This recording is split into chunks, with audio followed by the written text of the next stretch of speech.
ದೇವರ ಪಾಪ. ಒಂದು ದಿನ ದೇವರಿಗೆ ತನ್ನ ಸೃಷ್ಟಿಯ ಸೊಬಗನ್ನು ನೋಡುವ ಆಸೆಯಾಯಿತು. ತಡಮಾಡದೆ ಭೂಲೋಕಕ್ಕೆ ಬಂದೇ ಬಿಟ್ಟ.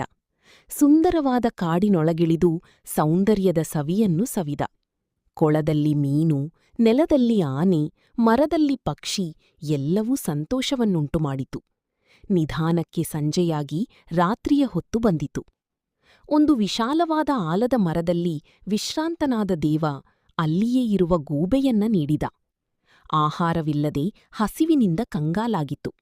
ದೇವರು ಮರುಗಿದ. ನನ್ನ ಸೃಷ್ಟಿಯಲ್ಲಿ ಇದೊಂದೇ ತಪ್ಪಾಗಿರುವುದು ಎಂದು ಮರುಗಿದ ಪಕ್ಷಿಯ ಹತ್ತಿರ ಕ್ಷಮೆಯಾಚಿಸಿದ. ಪಕ್ಷಿಯು ನಗುನಗುತ್ತಾ ಹೇಳಿತು, ನಿನ್ನ ಸೃಷ್ಟಿ ಅದ್ಭುತ. ಒಮ್ಮೆ ಈ ಕಾಡಿನ ಪ್ರಪಂಚದಿಂದ ಆಚೆ ನೋಡು ಬಾ ಎಂದು ಕರೆದುಕೊಂಡು ಬಂದಿತು. ಇಲ್ಲಿ ನೋಡಿದರೆ ಬಂಧಿಸಿಟ್ಟ ಪಕ್ಷಿಗಳು, ಹಿಂಸಿಸಲ್ಪಟ್ಟ ಪ್ರಾಣಿಗಳು, ಅಬ್ಬಾ ಒಂದೇ ಎರಡೇ. ದೇವಾ, ನಾನು ಗೂಬೆ. ನೋಡಿದರೆ ಅಪಶಕುನ, ಮುಟ್ಟಿದರೆ ಮೈಲಿಗೆ, ಕೂಗಿದರೆ ಕೀಡು.